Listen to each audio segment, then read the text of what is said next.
ini. Tapi kita kenalan dulu ya. Pertama saya sudah follow Anda. Saya suka dengan orang-orang begini teman-teman ya. Orang-orang berbicara-bicaranya sepertinya dia terdidik nih. Pertama beliau sudah awal lagi ini.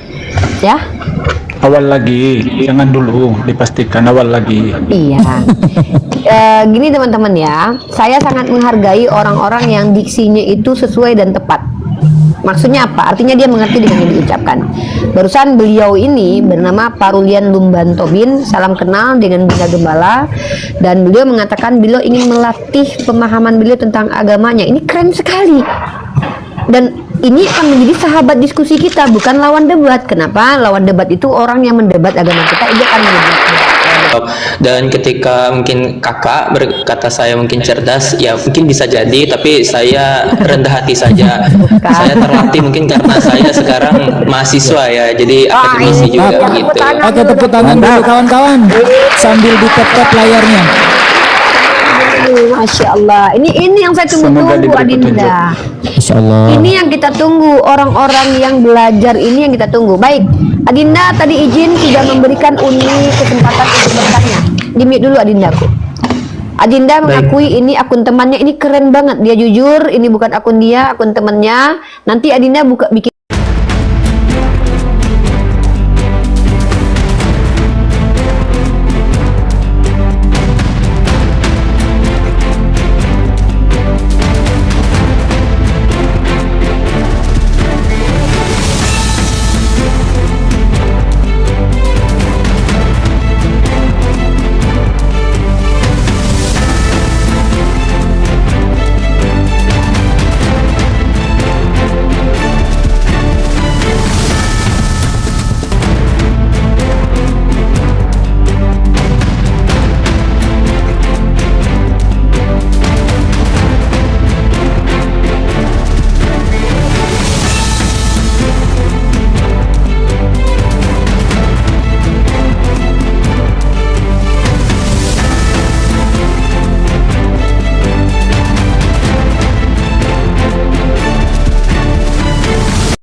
Assalamualaikum warahmatullahi wabarakatuh. Bertemu lagi dengan channel Kristologi Muslim, channel yang akan memperlihatkan diskusi dan debat lintas agama.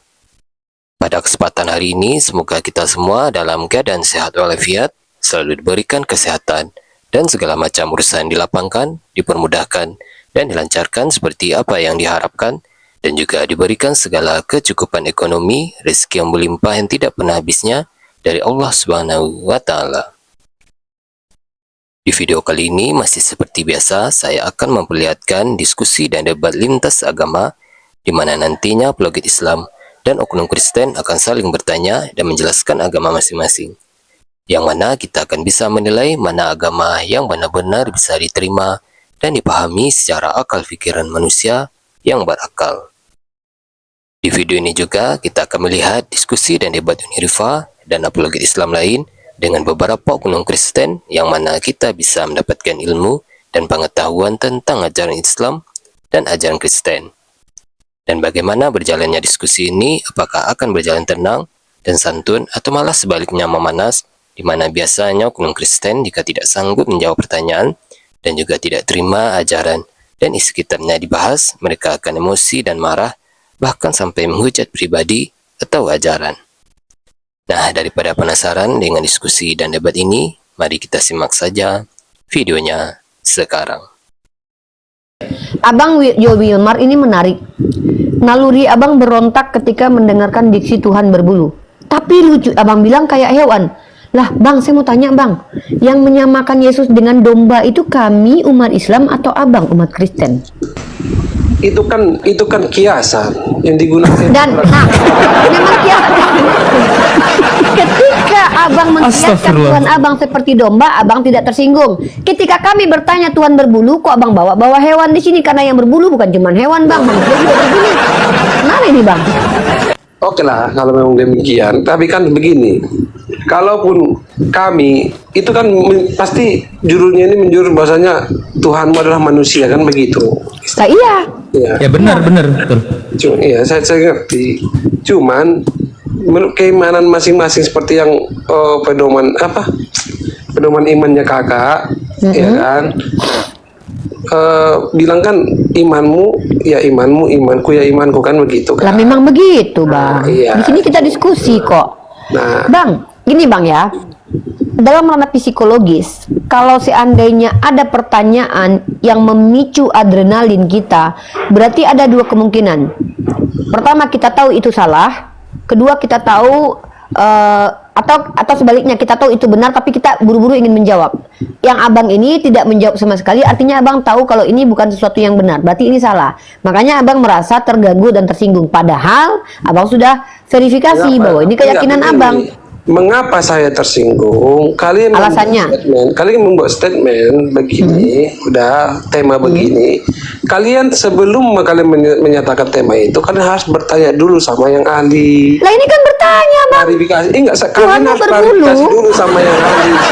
Nah, makanya kami buka room diskusi. Kami kan nggak tahu siapa saja yang ahli di Kalian Kristen. buka Soalnya room aku anak Tuhan diskusi, semua. berarti kalian sudah bisa mempertanggungjawabkan pernyataan kalian. Oh iya itu. jelas, bertanggung Ya, jawab oke, saya. bagus. Kalau memang udah bisa mempertahankan. Sementara keimanan itu tidak bisa diganggu oleh setiap. Lah yang ganggu iman Wah, abang siapa? begitu. Berarti abang Kalau mengakui seseorang pertanyaan percaya ini mengganggu begini, iman abang. Wah. Kalau seseorang mengimani demikian, apa jadi permasalahannya buat Mbak? Gak masalah kan, dari tadi kita tepuk tangan. Toh bahkan kita support kalian menyembah Tuhan berbulu. Ini teman-teman Kristen ini lucu teman-teman ya. Kan nggak paham. Kita mengapa demikian. Loh, Ya kalau kalian karena sudah kami nggak pak, bang, abang ini maunya Kalau kesini begini, nggak? Dari tadi dia udah melenceng nih. Banyak koma. Bang, jangan di sini abang ini dominan untuk menjajah kami, karena kami orang Islam. Saya tidak ada Room menjajah, Islam saya hanya itu, ya diam dulu. Apa yang Anda luruskan? Anda udah akui Tuhan Anda berbulu kok. Meluruskan apa Anda? Nah begini saya jelaskan. Yang kami imani yang kami imani Tuhan itu secara apa ya? Gini deh bang, Tuhan itu tidak gini deh bang, gini, tidak usah sesuai data, tidak usah sesuai Bible, tidak usah sesuai apapun itu, sesuai dengan logika berpikir Anda. Saya tanya nih, sesuai dengan logika berpikir Anda, benarkah Tuhan itu berbulu? Nah itu aja. Nah begini.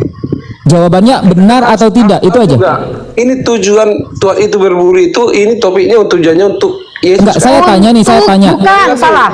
Waduh, kok malah memotivasi kita nih. Kami membuka tema ini untuk mengubah dan mengajak orang berpikir secara rasio, apakah betul Tuhan itu pantas dikatakan berbulu. Itu saja kok. Nah, Mencerdaskan begini. anak bangsa. Oke. Beruntung bang belum ada tambahannya domba loh. Dia Yang dibilang berbulu domba lebih bahaya. Ya. Kalian bertanya, ya kan? Seharusnya kalian narasumber. Kami yang harus bertanya. Lah saya memang narasumber dari tadi, kalian yang suruh saya tanya. Anda nggak nanya-nanya dari tadi. Ini apa sih nih orang? Makanya dipasang telinga. Dari tadi kan kayak kami suruh kalian bertanya yang awam, kami narasumber, kalian bertanya. Bahkan kami kasih kesempatan 3 kali bertanya. Dari tadi Anda curhat mulu. Begini, kan curhat. tema ini, kita kan ini udah room diskusi. Langsung bertanya aja bang, langsung bertanya aja, langsung bertanya. Iya, barusan Anda mengatakan, Kalian sampaikan dulu dong, sebelum saudara, bertanya, barusan kenapa gini. ini Saudara, udah selesai. Silakan bertanya karena Anda barusan mengakui Anda narasumber itu harusnya ditanya. Silakan ditanya. Udah poin, jangan menjelaskan ini Kalau bukan memang gereja ya. tidak bisa, saya ganti ke yang lain karena masih ada kawan-kawan Kristen yang lain yang mau bertanya dan ditanya juga gitu bang. Silakan. Ini udah Silakan berapa bertanya. pertanyaan tadi. Silakan. Maksud saya kan baru masuk Komali ini, saya melihat judulnya, kan begitu. Iya. Apa yang mau saya tanya? Kalau hanya judul aja, narasi tidak ada, apa yang mau saya tanya? Berarti ini penghujatan. Laporkan aja bang, lapor aja. Laporkan, Bang, Kantor laporkan, polisi, Bang. Kita tunggu ya bang di kantor polisi, kita akan buktikan abang yang menghujat atau kami ya. Siap-siap Dengan tema dengan ini data ya? ya bang ya. Iya, Siap-siap iya. dengan data. Yang mengimani Tuhan berbulu itu yang menghujat atau kami yang bertanya Tuhan berbulu atau tidak. Laporkan ke kantor polisi. Nama saya Rifa Yadi Putri, ada di PD Dikti. Saya adalah mahasiswi Prodi Komunikasi Iya, Penyiar iya, Islam iya. Umu Ternate. Silakan. Kita tunggu ya. Bagaimana kalau seandainya Kristen mengatakan bahwa saya nabimu pemfitnah dan nabimu ya gitu. Ya itu Mana datanya? Kalian mengimani Bukan. Tunggu dulu. Buktikan. Ya. bagaimana istirahat kalau karena ini demikian ada modelnya kayak semua ini susah ini. Umar, sebenarnya coba kau pakai akal bang. Kami di sini bukan menginterogasi Anda atau menghina Anda. Kami membuka nalar Anda apabila konsekuensi yang sedang kau imani menuhankan Yesus.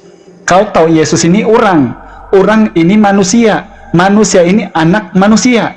Nama mamanya Maria. Yang namanya manusia punya bulu. Yang namanya manusia punya jenggot. Yang namanya manusia punya rambut.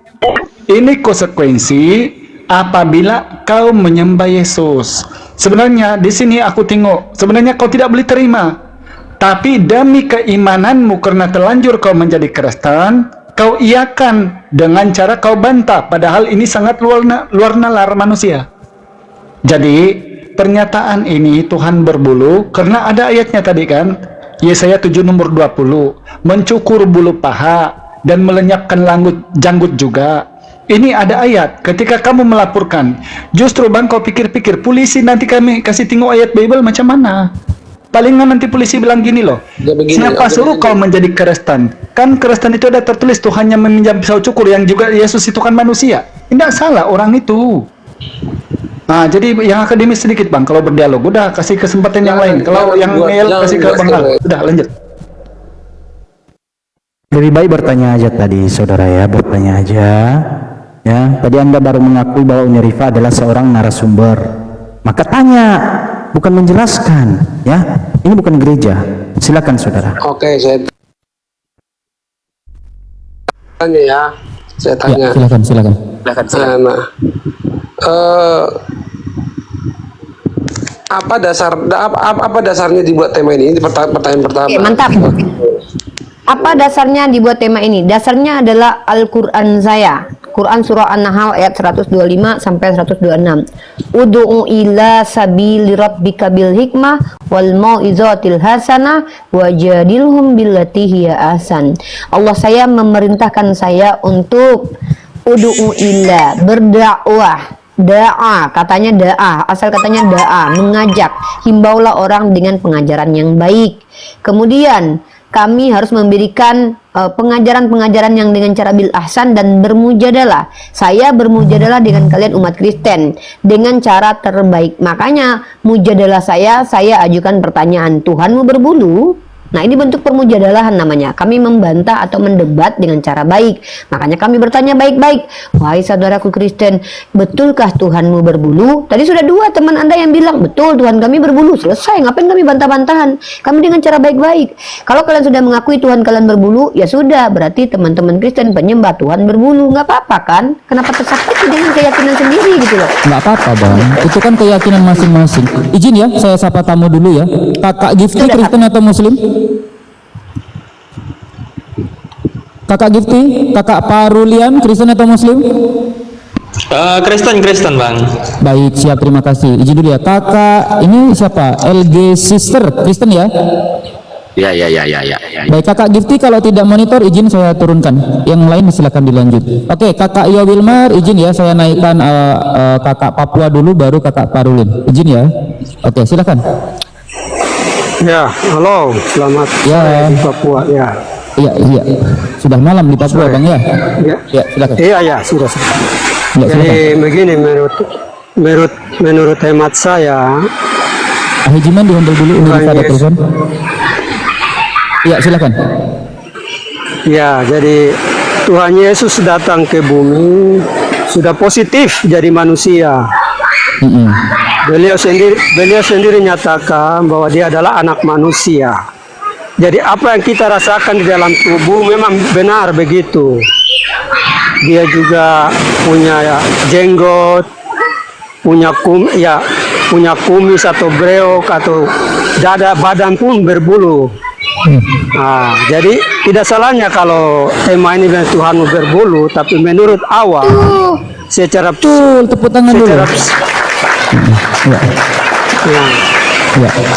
Secara psikologi itu dia menyatakan ada nyatanya, ada formalnya, ada non formalnya. Baik, Kalau terima non formalnya itulah yang kita petik secara positifnya. Kalau Baik, formal terima itu kasih, yang terima disebut berbulu, berarti ya Terbaik makhluk abang, yang hidup terima itu. kasih. Oke, abang izin ya bang, karena di sini noise, jadi yang mendengarkan juga agak kurang nyaman bang ya. Jadi saya lanjut ke bang Parulian dulu ya. Izin bang, Oke, kalau hormat, sudah nggak hormat. noise nanti bisa open mute lagi. Abang suaranya agak berisik, mungkin ayamnya bisa di mute dulu bang ya. Ya silakan kakak Parulian. Gantian kita, karena yang lain juga mau ngomong. Baik, baik. silakan. Terima kasih. Di sini saya tidak ingin mengklaim diri sebagai apologet, dan juga terkait dengan judul dari room ini ya itu tergantung tafsiran masing-masing. Menurut saya lucu juga begitu kan. Iya, iya. Nah, tapi saya di sini ingin mungkin ya melatih sedikit kemampuan saya atau pemahaman saya tentang kitab saya sendiri. Jadi saya mempersilahkan teman-teman dari kaum muslim dan muslimah untuk memberikan saya pertanyaan, dan saya Wah, akan mencoba mantap, tepuk tangan dulu. menjawab. Siap, mantap. Dan saya akan mencoba menjawab dari sudut dari Alkitab ya, bukan dari, saya tidak akan menyerang Bible bang, Bible, jangan membawa Alkitab kitab bang, Anda. Bible, Ya, Bible. Oke, Bible. Nah, mantap, Bible tepuk secara tangan. keseluruhan ya, Bible secara keseluruhan. Bagus Oke, Bible ini. tapi kita kenalan dulu ya. Pertama saya sudah follow Anda. Saya suka dengan orang-orang begini teman-teman ya. Ya, saya Orang-orang juga. berbicara-bicaranya sepertinya dia terdidik nih. Pertama beliau sudah Awal lagi Uni, ya. awal lagi, jangan dulu dipastikan awal lagi. Iya. Gini teman-teman ya, saya sangat menghargai orang-orang yang diksinya itu sesuai dan tepat. Maksudnya apa? Artinya dia mengerti dengan yang diucapkan. Barusan beliau ini bernama Parulian Lumban Tobin, salam kenal dengan Bunda Gembala, dan beliau mengatakan beliau ingin melatih pemahaman beliau tentang agamanya. Ini keren sekali. Dan ini akan menjadi sahabat diskusi kita, bukan lawan debat. Kenapa? Lawan debat itu orang yang mendebat agama kita, dia akan menjadi ini menjadi sahabat diskusi kita. Mudah-mudahan bisa konsisten sering berkunjung ke sini sehingga nanti kita bisa membangun sama-sama diskusi yang akademis. Oke, karena Bunda Gembala diizinkan sama Adinda Parulian Lumban Tobin, ini nama asli deh. Maaf sebelumnya, ini nama asli tapi nama teman saya. Saya sendiri tidak punya akun TikTok, atau mungkin dia tidak aktif akun TikTok. Dan ketika mungkin kakak berkata saya mungkin cerdas, ya mungkin bisa jadi, tapi saya rendah hati saja. Saya terlatih mungkin karena saya sekarang mahasiswa ya, jadi akademisi juga Ya, gitu. tepuk tangan. Oke, tepuk tangan dulu kawan-kawan, sambil ditep-tep layarnya. Masya Allah. Ini yang saya Semoga tunggu-tunggu diberi Adinda. Insya Allah. Ini yang kita tunggu, orang-orang yang belajar ini yang kita tunggu. Baik, Adinda tadi izin sudah memberikan Uni kesempatan untuk bertanya. Di-mute dulu Adindaku. Adinda mengakui ini akun temannya, ini keren banget. Dia jujur, ini bukan akun dia, akun temannya. Nanti Adinda bikin akun sendiri ya, biar bisa konsisten kita diskusi dialog dua arah supaya Adinda semakin tajam wawasan tentang agamanya sendiri. Oke. Di sini Bunda Gembala tidak akan mempersulit teman-teman Kristen, apalagi yang mengakui bahwa dia ingin mengasah pemahamannya tentang agama. Pertanyaan akademis, saya pengen jawabannya ilmiah. Adindaku, nama aslinya siapa dek? Kalau boleh Uni nanya. Andreas ini. Andreas, saudaraku, adekku, silakan dijawab pertanyaan Uni dengan ilmiah. Tolong jelaskan kepada Uni dan kami umat Islam kenapa Bible layak dikatakan suci. Monggo Adinda. Kasih waktu 2 menit menjelaskan. Monggo. Baik, pemahaman mengenai Bible adalah kitab suci sebenarnya menurut saya setengah benar, setengah keliru, karena yang didefinisikan sebagai suci adalah tak bercacat celah. Namun di Alkitab atau di Bible sendiri, di sini kita bisa melihat jelas bagaimana sejarah panjang manusia dan doa dan dosa yang mereka lakukan. Jadi menurut saya Bible di sini, istilah Bible ya, Bible di sini adalah sebuah kitab yang menceritakan sejarah panjang manusia dari masa penciptaan mereka sampai nubuat tentang akhir zaman. Dan yang namanya sejarah pasti ada yang namanya dosa juga, ada yang namanya kebaikan juga. Di sana ada perintah Tuhan, di sana ada peperangan, di sana ada pertumpahan darah, dan di sana tentu ada kebajikan gitu. Oke, berarti pertanyaan saya itu boleh dikatakan keliru karena Anda mengakui bahwa Bible bukan kitab suci, begitu? Betul, karena menurut saya yang bisa didefinisikan sebagai suci hanya Tuhan saja begitu. Oke. Poin pertama kita dapat ya, saudara kita mengklaim bahwa Bible bukan kitab suci ya. Bible bukan kitab suci. Oke, yang kedua. Pertanyaan kedua sama, kita lebih merujuk kepada esensi. Kenapa Yesus dituhankan? Baik, mengapa Yesus kemudian dituhankan? Nah, pertanyaannya ini cukup menarik karena kita harus melihat bahwa definisi Tuhan dari, aduh, itu suara siapa? Gifty di dulu. Lanjut Oh deh. ya. Baik, karena definisi Tuhan dari setiap agama, dari setiap kepercayaan itu berbeda-beda ya. Dan saya akan membawa dari sudut pandang Kristen. Nah, di dalam kekristenan kami percaya Tritunggal, Allah tiga pribadi tapi satu hakikat. Satu hakikat artinya mereka itu adalah satu kesatuan yang dinamakan sebagai Tuhan. Ada Tuhan Bapa atau yang biasa disebut Allah kalau di Alkitab, di Bible. Tuhan Putra itu Kristus atau Yesus, dan Tuhan Roh yaitu Roh Kudus. Nah, mengapa kemudian Yesus dituhankan? Pertama, dasar ayatnya dari Yesus sendiri, dia ada disebut sebagai anak Allah yang Maha Kudus, begitu kan? Beberapa ayat menjelaskannya. Mungkin yang paling dekat adalah ketika Yesus dibaptis oleh Yohanes Pembaptis. Tingkap langit terbuka, kemudian dari langit ada suara, inilah anak yang kukasihi, kepadanya lah aku berkenan. Lalu ayat-ayat lain itu juga mendukung hal yang sama, bahwa Kristus datangnya itu daripada Allah, daripada Bapanya yang ada di sorga. Sekalipun di bumi tingkatan mereka itu tidak sama, tetapi sekembalinya ke surga, posisi mereka sudah sama, dan ia pun duduk di sebelah kanan Bapa. Saya mungkin bisa membawa dari yang lama-lama ya. Maksud saya dari perjanjian lama, maksudnya dari kitab-kitab Taurat begitu. Ada ayat yang berkata begini, aku sejak dahulu kala aku sudah ada, sejak kanak-kanak aku di depanmu, dan hanya Itu kepada Amsal, Kulah itu hikmah. Oke, Itu izin. hikmah deh. Ya, itu hikmah, izin. Biar ditanggapi dulu, biar nggak terlalu melebar Ya. oleh Uni Rifa. Kawan-kawan sambil ditetep ya, 1,5 mata memandang. Komen saya edit-edit. Waalaikumsalam warahmatullahi wabarakatuh. Dan jangan lupa di follow akun Uni Rifa dan akun narasumber di atas. Terima kasih. Lanjut. Biar ditanggapi dulu ya sama Uni Rifa. Ada dua yang saya tangkap saudara kita. Saya langsung strike to the point. Kenapa Yesus dikatakan Tuhan? Pertama, karena dia dikatakan sebagai anak Allah. Di mute dulu Pak Rulian karena suara buku yang dibuka ya, biar kita. Yang kedua adalah karena Pak Rulian mengatakan posisi Yesus dan Bapa itu sama. Nah, sekarang masuk ke penyanggahan saya. Saya membuktikan bahwa standarisasi itu ternyata terbantahkan. Di dalam kitab Adindaku, anak Allah itu tidak merujuk kepada Allah atau Tuhan, tetapi banyak yang disebut sebagai anak Allah. Lihat dalam Ayub pasal 1 nomor 6, ketika anak-anak Allah datang menghadap Tuhan. Kalau Yesus sebagai anak Allah dikatakan Tuhan, maka ini Ayub pasal 1 ayat 6 sudah ada Tuhan-Tuhan lainnya, anak-anak Allah. Terus Israel dikatakan sebagai anak Allah. Apakah betul Yakub adalah Tuhan juga? Karena dia dikatakan anak Allah. Keluaran pasal 4 nomor 22. Nah, jadi kalau kita bicara dalam perjanjian baru juga dikatakan, berbahagialah orang yang membawa damai karena mereka akan disebut anak-anak Allah. Ternyata definisi anak Allah itu artinya orang yang membawa damai. Kemudian orang yang dipimpin oleh Roh maka disebut sebagai anak Allah. Artinya dalam kitab Anda baik perjanjian lama atau perjanjian baru, yang disebut sebagai anak Allah itu merujuk kepada hamba Tuhan yang membawa perdamaian, yang diurapi Roh Kudus, dan juga menjadi baik gitu loh, orang-orang yang betul-betul mengikuti Tuhan. Itu istilah anak Allah. Roma pasal 8 nomor 14, semua orang yang dipimpin Roh Allah adalah anak-anak Allah.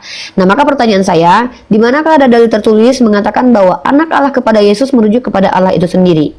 Boleh eksplisit ataupun non eksplisit. Itu satu sanggahan saya. Yang kedua, ketika Anda mengatakan bahwa Yesus setara dengan Allah Bapa.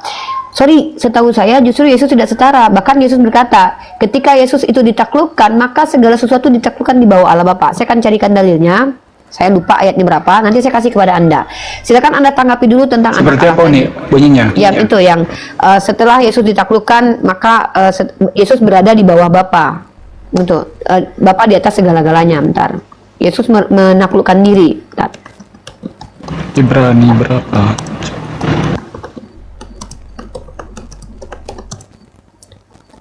Nah, ini ada kok. Sorry ya, saya memang tidak menghafal nomor dan apa karena saya menghafal Quran jadi sudah kehilangan itu. Ini ya, yang pertama, Yesus tidak setara dengan Allah Bapa. Yesus mengatakan sendiri, Bapa lebih besar daripada aku. Kemudian kita lihat di sini Lukas pasal 22:42, Yesus tunduk akan kehendak Bapa, bukan kehendakku melainkan kehendakmu yang terjadi. Terus dalam Yohanes pasal 5 nomor 30, aku tidak dapat berbuat apa-apa dari diriku sendiri, aku menghakimi sesuai dengan apa yang aku dengar dan penghakimanku adil sebab aku tidak menuruti kehendakku. Artinya di sini ada lagi pernyataan bahwa Bapa dan Yesus tidak setara. Kemudian di surga juga saya tunjukkan bahwa Yesus tidak setara dengan Bapa karena Yesus tidak berhak memberikan tempat duduk untuk muridnya anak-anak Salome ya, yang meminta supaya muridnya anak-anak Salome duduk di samping kanan kiri di kiri Yesus, tapi Yesus berkata, tempat duduk ini akan diberikan oleh Bapakku kepada siapa dia berkenan. Di sini menunjukkan ketidaksetaraan lagi dalam hak memberikan tempat duduk. Maka ini menyanggah dua argumen dasar Anda tentang alasan menuhankan Yesus. Silakan ditanggapi. Baik, terima kasih Kak. Jadi yang pertama tentang bahwasanya anak Allah itu merujuk bukan hanya kepada Yesus tetapi kepada yang lain juga.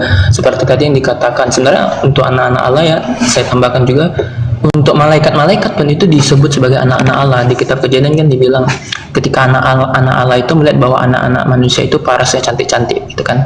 Nah, itu artinya malaikat-malaikat. Tapi saya ingin perjelas bahwa Kristus itu adalah anak Allah yang sulung. Dan ini diperjelas lagi dalam ayat di Injil. Ini seingat saya ya, saya tidak bisa menyebutkan pasal dan secara exact atau secara pasti. Ketika barang siapa telah melihat aku maka ia telah melihat Bapa, karena dalam artian pancaran Allah Bapa itu ada di dalam Kristus, ada di dalam Yesus. Dan ini juga kemudian ada ayat lain yang mana orang-orang Yahudi ingin melempari Yesus dengan batu. Melemparinya bukan dalam artian Kristus ini saya lupa. Nah, melemparinya dalam artian karena mereka tersinggung bahwasanya Kristus atau Yesus saat itu menyamakan dirinya dengan Allah Bapa. Lalu yang kedua mengenai Yesus itu tidak setara dengan Allah. Izin, Anda mengerti pertanyaan saya ya? Tadi Anda mengatakan alasan menuhankan Yesus karena dia bergelar anak Allah, tapi Anda sendiri pun menambahkan bahwa gelar anak Allah itu bukan hanya kepada Yesus tapi kepada malaikat. Artinya di sini sudah batal standarisasi secara spesifikasi Yesus sebagai Tuhan karena standarnya adalah anak Allah. Nah, saya bilang anak Allah yang merujuk kepada Yesus sebagai Allah mana? Lalu Anda membawakan dalil tuduhan orang Yahudi. Nah, secara tidak langsung Anda mau mengatakan bahwa Anda mengatakan Yesus anak Allah yang setara dengan Allah itu karena tuduhan orang Yahudi, begitu?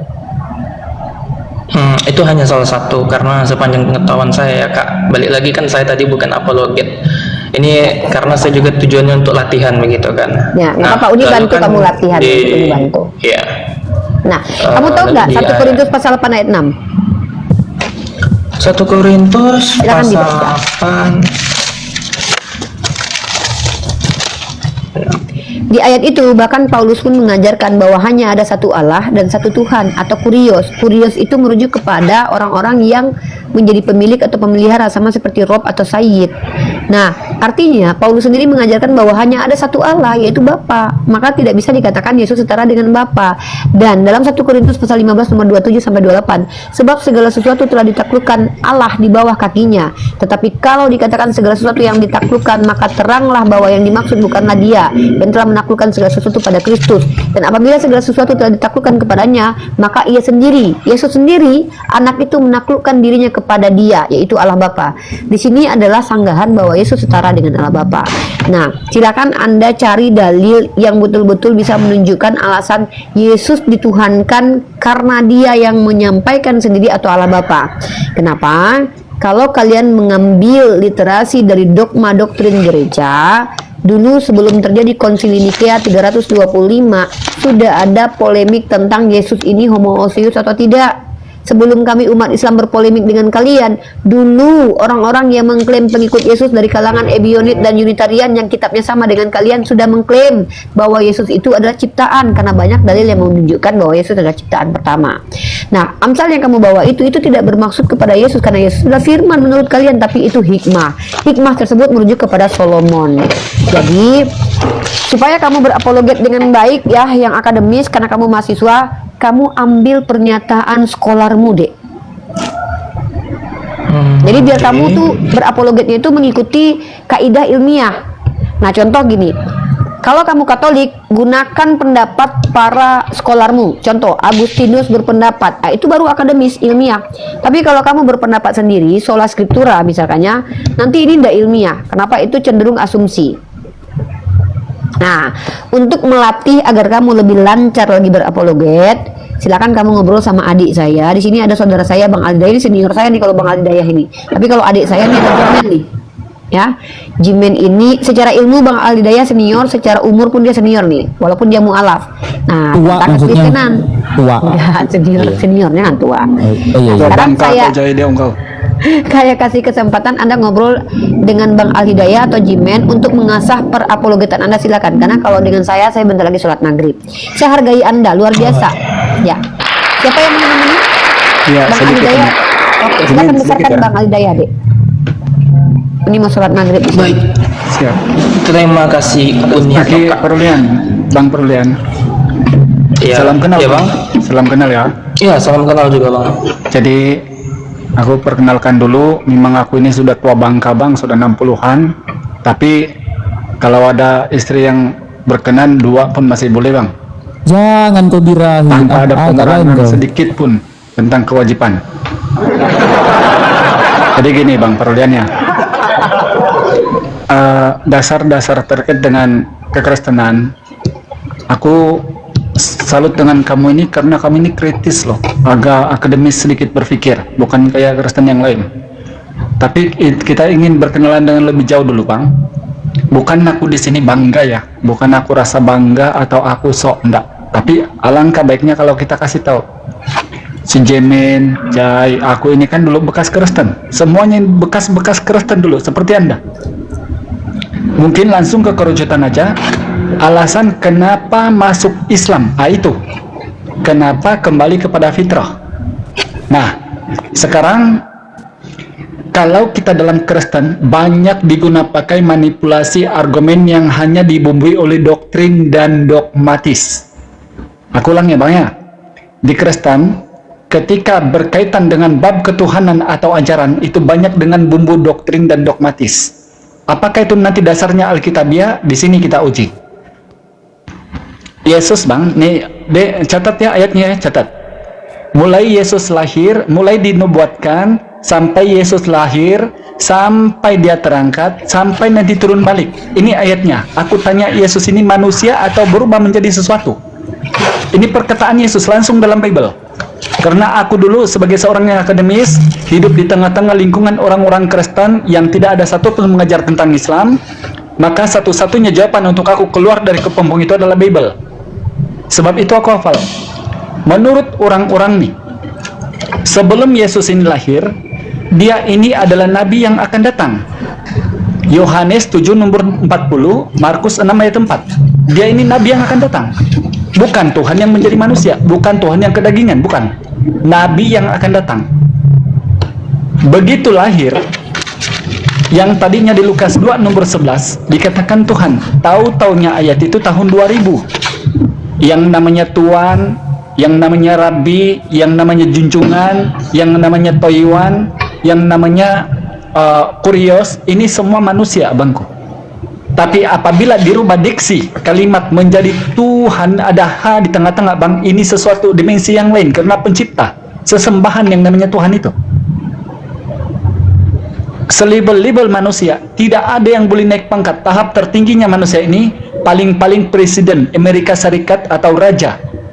Tapi tidak ada seorang manusia yang boleh berubah pangkat menjadi seorang Tuhan. Tidak ada. Diksi di Lukas 2 nomor 11, pada hari ini telah lahir bagimu, yaitu Kristus. Nah, pahami dulu Bang, Tuhan di kota Daud. Maksud dari Kristus itu orang yang diurapi.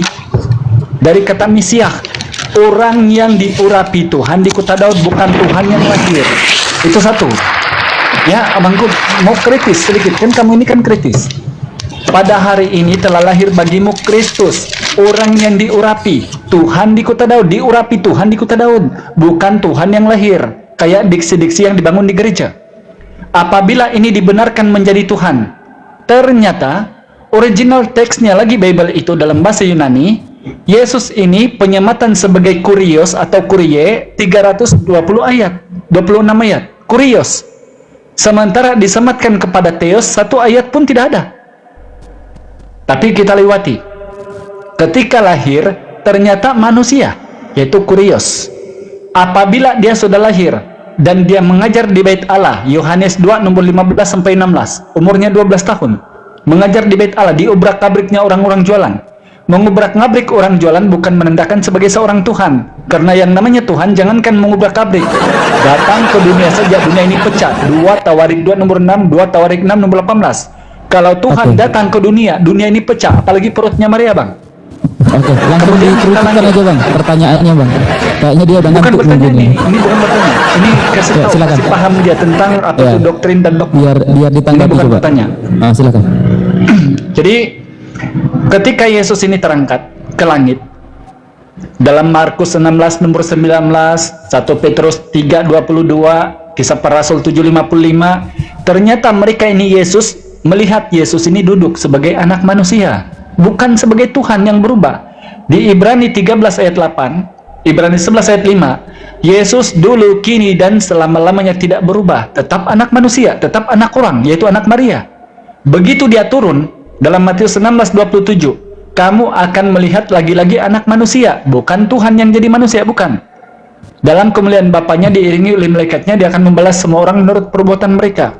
Jadi, kalau untuk memastikan kemudian Yesus ini Tuhan ataupun jelmaan Tuhan, Yohanes 25:26, sama seperti Bapa punya hidup dalam dirinya, demikian anak diberikan hidup, mereka hidup sendiri-sendiri, masing-masing punya hidup. Ternyata Yesus, ketika dikatakan oleh gereja dia adalah firman, aku tanya Yesus, apa itu firman itu? Yesus ini Bang, jawabannya. Tanya Yesus, Yesus apa ini firman? Matius 4 nomor 4. Manusia hidup bukan dari roti saja, tetapi dari setiap firman yang keluar dari mulut Tuhan, mulut Allah, kata Yesus. Jadi yang namanya firman itu perkataan Tuhan. Innama amruhu iza arada say'an ayaqulalahu kun fayakun. Hanya dikatakan jadi, maka jadilah ia. Dalam Yesaya 55 nomor 11, perkataan firman yang keluar dari mulutku tidak akan kembali kepadaku dengan sia-sia. Berbeda halnya dengan gereja, demi untuk menjadikan Yesus sebagai Tuhan dengan iman, doktrin, dan dogma, maka firman itu juga Yesus, Allah itu juga firman, firman itu juga manusia. Inilah yang menabrak seluruh isi-isi Bible itu. Jadi ini bukan pertanyaan, saya sudah bilang tadi, untuk perkongsian. Mudah-mudahan Dinda kita lebih kritis lagi di masa akan datang, mempelajari apa itu Bible sesungguhnya, apa ajaran dari gereja. Wallahu a'lam. Ya, silakan ditanggapin Abang. Saya izin Arulyan. close cam dulu semuanya. Ya, ini. Sekitar mungkin 5 menit lagi saya kembali lagi karena Baik, saya mau baik. sholat maghrib di sini. Izin semuanya. Pak Rulian, salam respect buat Anda. Semoga terus belajar dan jadi partner diskusi kita. Dan saya, ketika Anda tidak menghujat agama saya, Anda adalah saudara, teman diskusi. Tapi ketika Anda menghujat agama saya, Anda lawan saya. Gitu ya. Terima kasih. Saya close cam dulu, close mic dulu. Lanjut. Baik, baik, siap. Baik, Ya, terima kasih. silakan ditanggapin, dan sebelumnya izin kawan-kawan semuanya, ada 1100 mata memandang, di follow akun Unirifa Mesia, akun Jimin, akun Bang Al Hidayah juga, akun Bunda Nung juga mungkin ya, beliau ada bunda saya, dan akun hostnya jangan lupa di follow. Aduh Abang, udelnya kelihatan Bang, Bang Ampi udelnya kelihatan, mohon maaf. Wah Bang Ampi ini ya. Wah itu perut apa Bang? Hai. Perut kok itu? Iya. Ya. Izin saya mute ya Bang Ampi. Ya silakan ditanggapi Kakak Parulian. Silakan. Kalau mau bertanya-tanya enggak apa-apa. Kalau mau bertanya juga Baik. nggak apa-apa. Ya silakan. Baik, jadi sebenarnya tadi saya karena juga terlalu banyak poin yang Nah, itu disampaikan ya, jadi saya tidak terlalu menangkap sebenarnya apa yang disampaikan oleh Abang sebelumnya. Maaf ya Bang, bukan saya meremehkan Abang, Baik, tapi saya karena kerucutkan memang boleh? informasinya terlalu banyak. Boleh. Saya kerucutkan boleh ya. Jadi yang dimaksud oleh Abang Al Hidayah itu tadi adalah bahwasanya pertama, di dalam Bible itu tidak ada yang menyatakan bahwa Yesus itu Tuhan. Yang kedua, menurut Yesus Tuhan itu bukan dirinya. tapi bapaknya Cek. Yesus Gini. begitu. Dikerucutkan ya Bang Al Hidayah, jangan panjang-panjang ya Bang Al, soalnya dia nggak bisa nyampe, makanya tadi saya potong. Iya, Yuk, baik. lanjut. Begini loh, ada hal yang paling simpel. Pokoknya Yesus Tuhan titik, selesai. Simpel tuh. Yang penting Yesus Tuhan titik, pokoknya sudah. Nggak panjang kan? Masalahnya ayatnya di mana? Itu jadi pertanyaannya. Ayatnya dari mana dasarnya? Yang aku bacakan tadi, ayat per ayat di dalam Bible, mulai Yesus mau datang sampai turun lagi. Jadi memanglah panjang sebab ayat. Kecuali kalau aku bilang, udah bang, yang penting Yesus Tuhan titik, tidak berkoma, selesai sudah, tidak perlu ayat sudah. Kayak gitu, lanjut. Iya, siap. Ya. Baik. Ntar ya saudara, yang mengenai saya kebetulan yang tadi teos kan, dari tadi kalau abangnya bilang gelar atau istilah Yunani yang disematkan pada Yesus itu adalah Kyrios atau yang sebenarnya tadi kakak sampaikan adalah apa ya, pemelihara begitu, atau sebenarnya artinya itu tuan sih kalau menurut saya, Kyrios kalau bahasa Betul. Inggrisnya itu Lord begitu kan. Tapi kalau kita lihat dalam Ibrani 1 ayat 8 di situ kan Jimin Bang Ardi Ransana itu. nah, kita lihat Ibrani 1 ayat 8 bahwa di sini juga disebutkan Theos. Ibrani 1 ayat 8 disebutkan Theos. Nah, tetapi tentang anak, ia berkata, tahtamu ya Allah tetap untuk seterusnya dan selamanya, dan tongkat kerajaanmu adalah tongkat kebenaran. Ini kan sebenarnya ayat dari perjanjian lama ya, dan ini ditarik balik oleh Paulus ke dalam perjanjian baru, dalam suratnya ke jemaat di Ibrani. Nah, di sini sebenarnya Paulus sedang secara eksplisit bisa dibilang menyematkan gelar Theos atau Allah atau ilah tertinggi itu kepada Kristus anaknya, bahwa mereka itu adalah yang sama begitu. Dan juga kan sebenarnya, maaf ya Bang, tapi saya ada tahu ayat aku dan Bapa adalah satu, kata Yesus. Mungkin kayaknya di kitab Yohanes ya itu ya, aku dan Bapa adalah satu. Nah, dan bahkan di sini ya dikatakan, kalau kita ingat ya, di dua kitab kalau tidak salah di Injil, Yesus mengatakan bahwa dia itu sudah ada sebelum manusia ada. Bukan manusia ada, Abraham ada. Yohanes 8:58 Ya, dan Yohanes sebelum 10:30. Adam, ya. Oke, mungkin itu aku mau tanggapi sebentar sebelum ke Bang Ardi, karena beliau ada original text. Baik. Beliau Bang Oh ya? iya, Ya, silakan. boleh. Pemahaman Bang Perulian tentang aku dan Bapa adalah satu itu apa? Satu tubuh, satu jasad, atau betul tema tadi Tuhan berbulu, atau gimana? Satu hakikat, Bukan tubuh ya? bukan. Oke, berarti ini sama Bang dengan pahaman kami di Islam. Melihat para nabi itu melihat ajaran dari Tuhan, bukan melihat nabi itu Tuhan itu jantan, bukan. Melihat seorang manusia yang mendapat wahyu dari Tuhan karena mereka tugasnya penyampai firman, Yohanes 3:34. Tiap-tiap yang diutus oleh Allah, dia adalah penyampai firman Allah. Sebab segala firman yang kau sampaikan kepadaku telah kusampaikan kepada mereka, Yohanes 17:8. Jadi Yesus menyampaikan firman. Yohanes 5:39-40, sebab nanti di akhir zaman sudah ada hakim mereka, yaitu firman yang kusampaikan kepada mereka, kata Yesus. Jadi yang dimaksud oleh Yesus di situ bukan melihat dia telah melihat Bapa, tapi melihat dia, lihatlah ajaran yang dibawanya dari Bapa. Itu satu. Kedua, ketika dia mengatakan di Yohanes 8:58, sebelum Abraham jadi aku sudah ada Bang.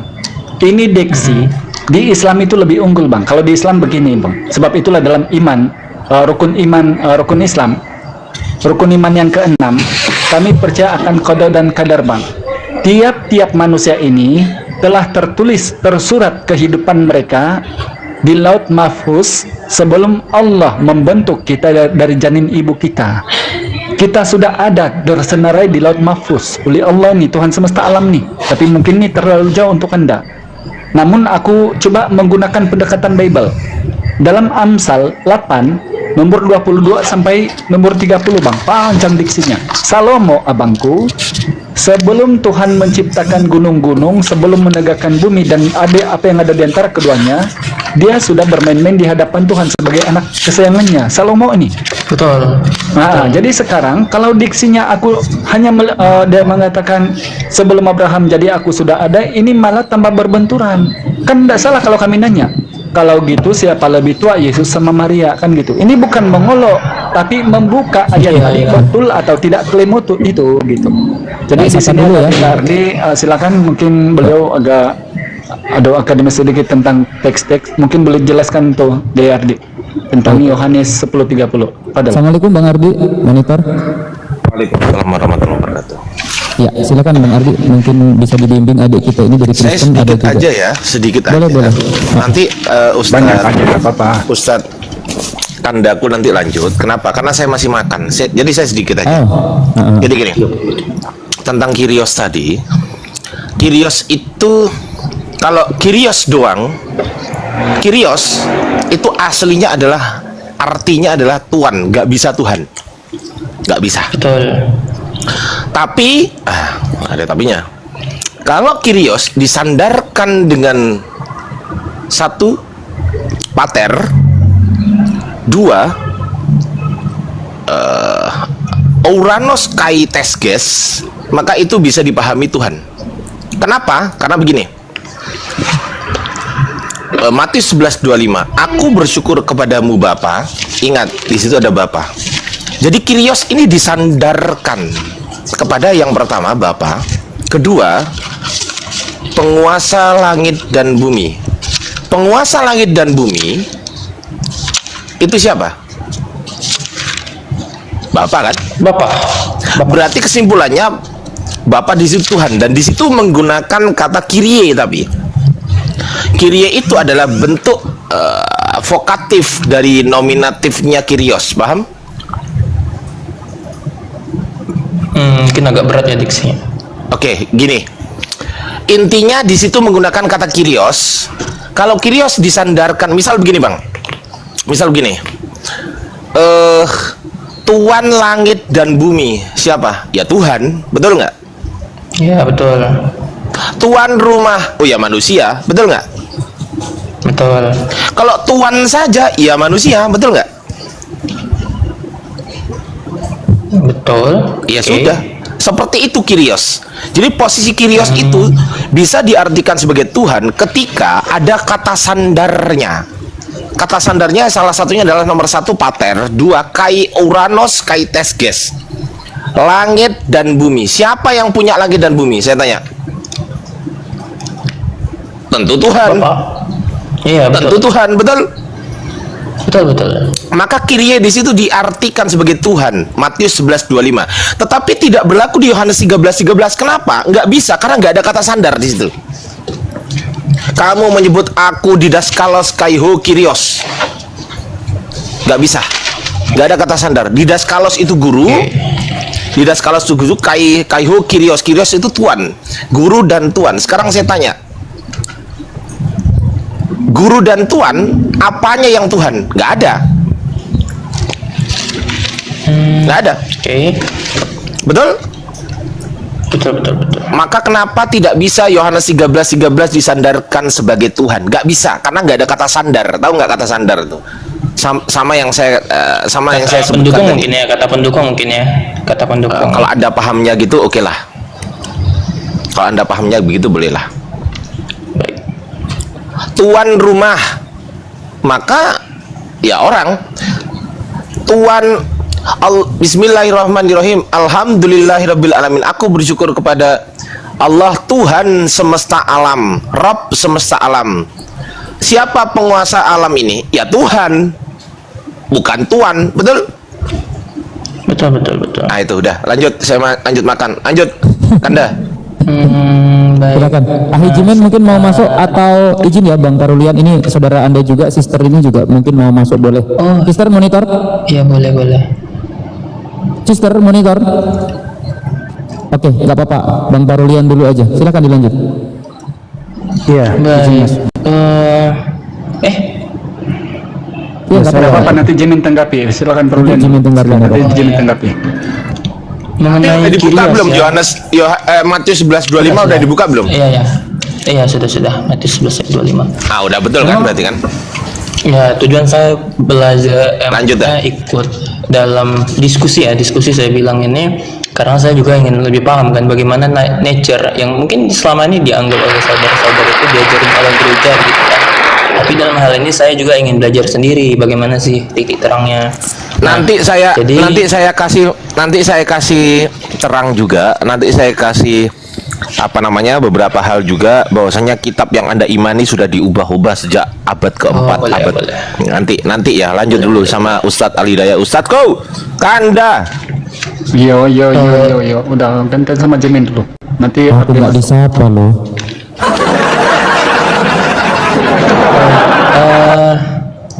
Siapa saya Jimen ini? tentang Jimen Kyrios. ngomong. Aku. Jimen. Iya, siap. Ya, Jimen, turunkan aja Jimen ini. Aku yang ngomong hostnya. Aku nggak disapa loh. Aku bilang. Udah tak sapa tadi Bang. Assalamualaikum. Waalaikumsalam. Iya. Lanjut. itu Kita Rahab balik loh, kita. disapa juga loh Rahab. Ya, Rahab, assalamualaikum kawan-kawan. Ya, Rahab ini saudara kita dari Palestina. Silahkan kalau yang ada rezeki boleh. Ya, Dimi Rahab ya. Jai, itu baru 14 tahun loh Jai. Ya nggak apa-apa sih. Lanjut aja Jimin. Jangan kemana-mana dulu. Nanti Bang Tarul ini lagi belajar ini. Iya, aku Ya, tahu silakan, kata Tarul. kakek. Jangan.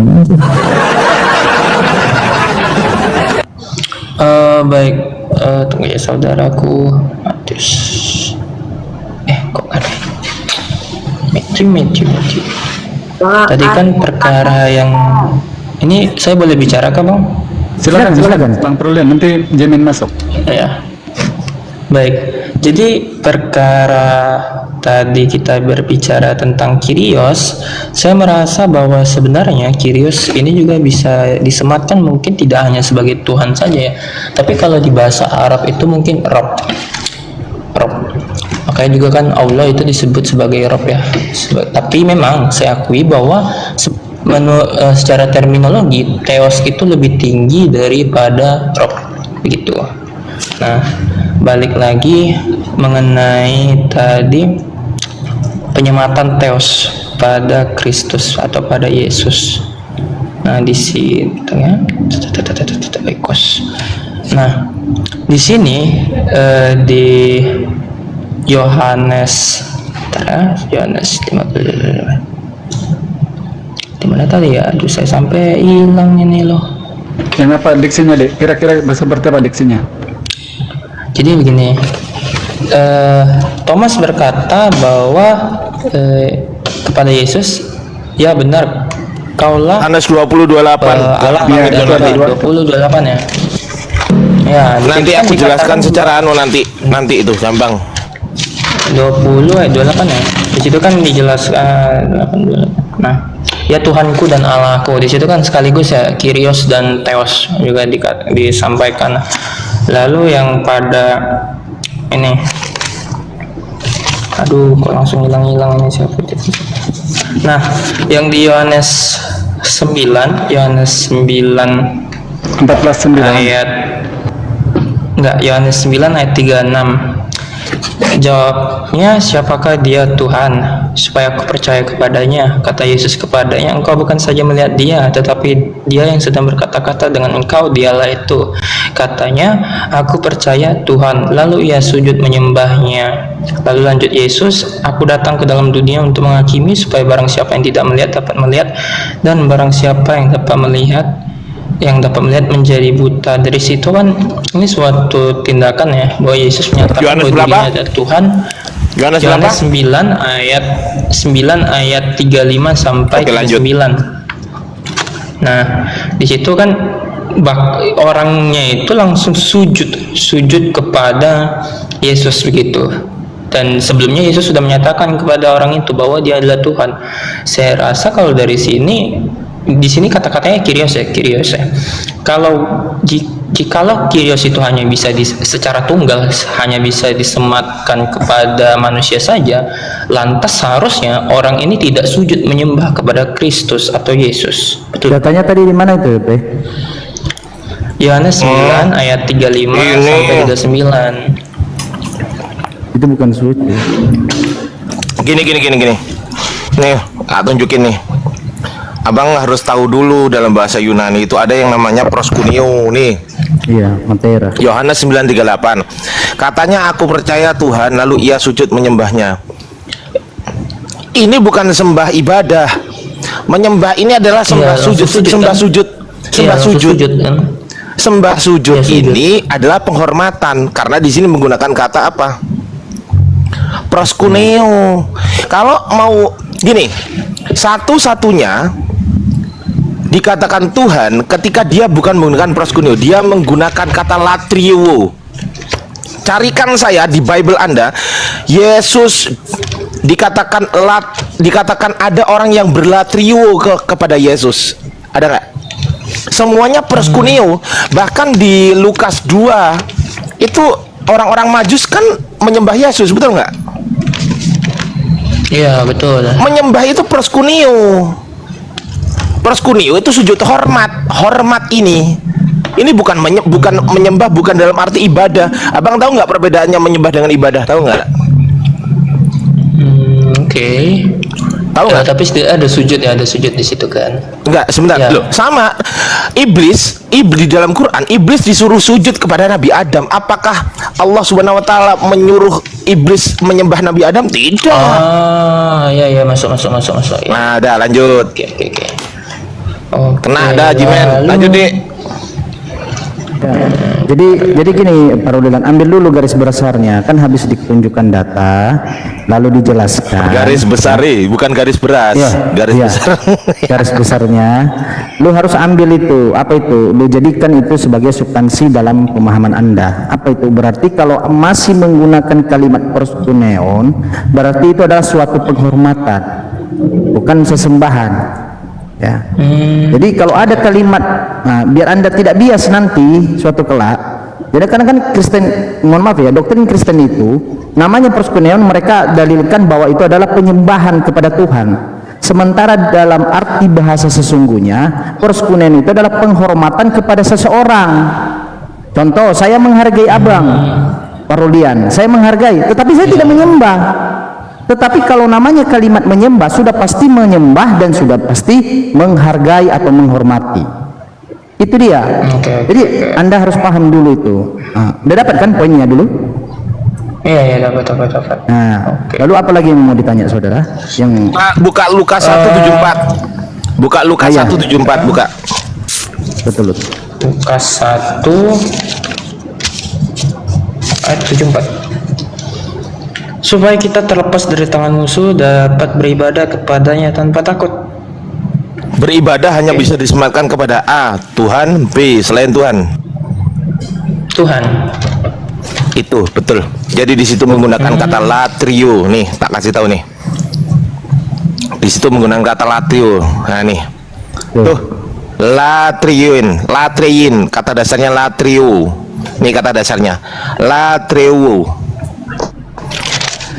Ini beribadah. Beribadah itu hanya bisa disematkan kepada Tuhan. Kalau sembah sujud itu bisa disematkan kepada orang tua, bisa.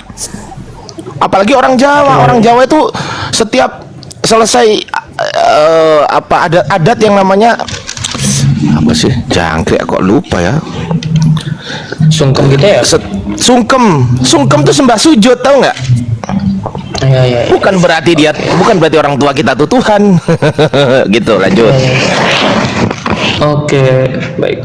Mungkin maaf ya Bang, kita sama-sama turunin tensi juga ya. Karena saya kan masih mendasar. Enggak Bang, banget aku nih. enggak marah Bang. Serius. Oh, Aku iya, cuman iya. memang apa namanya? Memang settingan pabriknya begitu Bang. Iya. Aku enggak marah. Wallahi, demi Allah aku enggak marah Bang. Aman-aman. Iya, betul. Baik, kemudian kebetulan karena lagi di Lukas 1 juga, ini kan nyanyian pujian Zakaria dan juga menceritakan bagaimana anaknya Yohanes Pembaptis yang nantinya akan mempersiapkan jalan untuk Tuhan. Dan ini dijelaskan kan ayat 76 sampai ayat 76 mungkin ya. Dan engkau hai anakku akan disebut Nabi Allah yang Maha Tinggi, karena engkau akan berjalan mendahului Tuhan untuk mempersiapkan jalan baginya.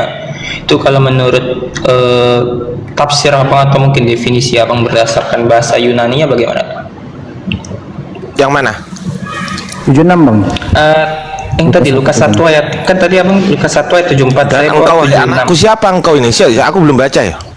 Siapa engkau ini? Ini untuk Yohanes Pembaptis. Nyanyian pujian Zakaria tuh. Iya, Zakaria kan bapaknya itu Bang. Bapaknya Yohanes Pembaptis.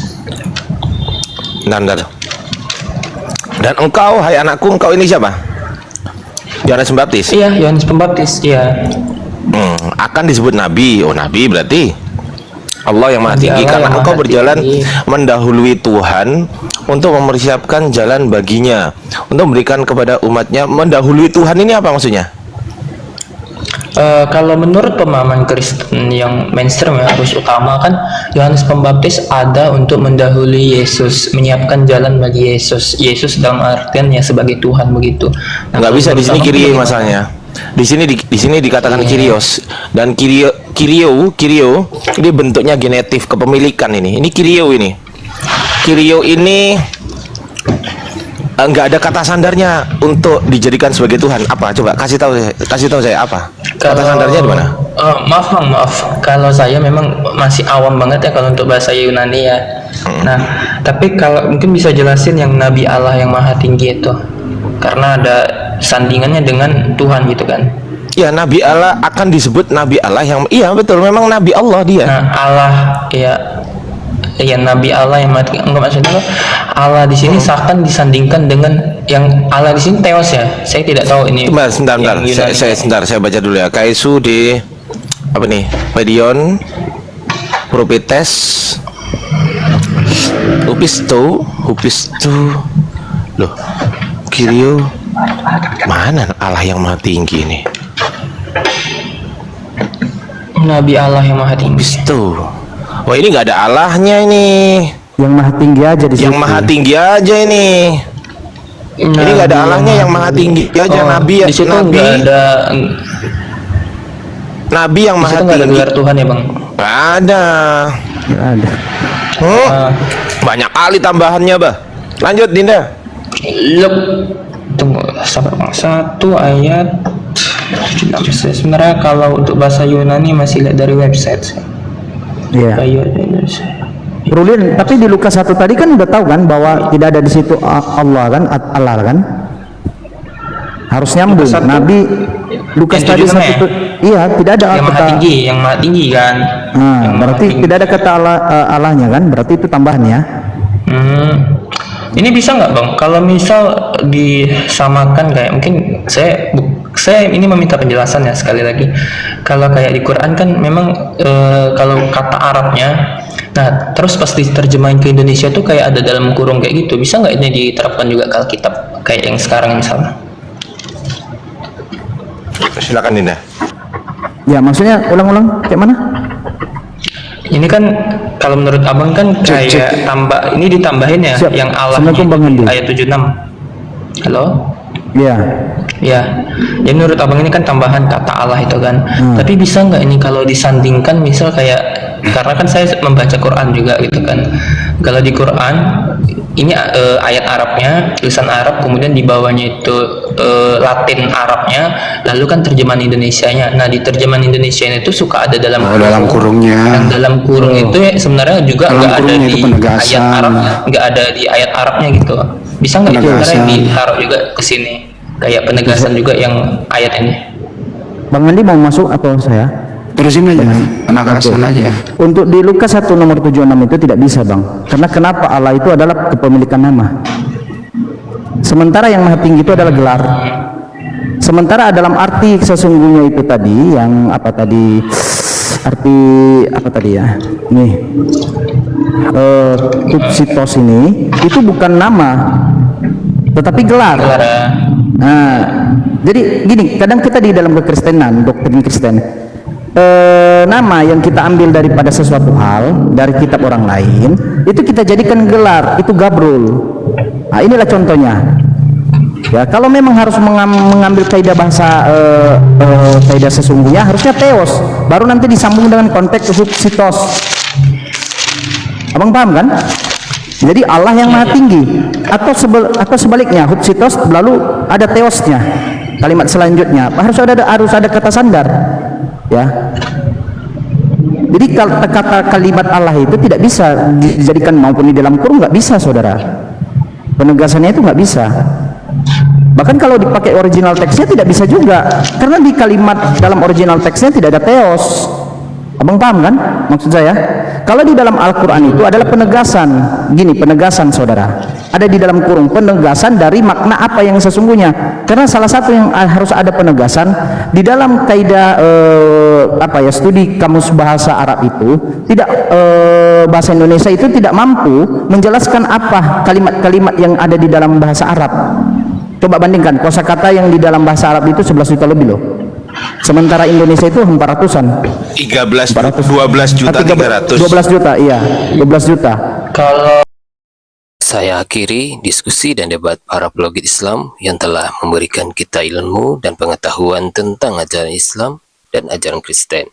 Semoga ilmu yang kita dapat dari diskusi dan debat ini dapat membentengi kita dari permutatan, yang mana pada saat sekarang banyaknya misionaris mencari muslim yang awam untuk dimurtadkan.